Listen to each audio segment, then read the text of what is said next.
जरांगे पाटलांचं एक आरक्षणावरती आंदोलन सुरू झालेलं आहे. तुम्ही तिथे व्हिजिट करायला जाणार आहात. आज तिसरा दिवस आहे. मी आज जाणार आहे.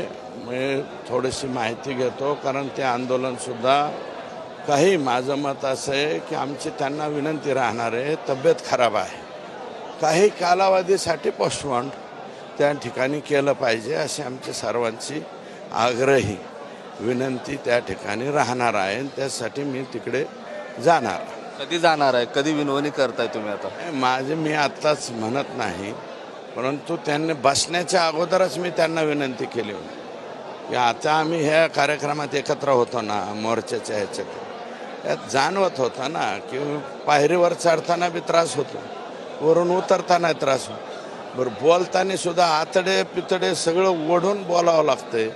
ही तुमची तब्येतीची परिस्थिती असताना तुम्ही आंदोलन करू नका. तुम्ही समाजाचं दैवत आहात. समाज तुमच्या बरोबर आहे. समाजाच्या दैवतानं थोडंसं यावेळेस आमचा आग्रह असा आहे की 100 दिवस अजून सरकारला झालेले नाही. सरकारला 150 दिवसाचा काही कालावधी द्यावा आणि हे संस्थगित म्हणजे थोड्या दिवसापूर्वी थांबावं. मी काय आंदोलन थांबावं हा शब्द माझ्याकडनं चुकीचा जाणार नाही.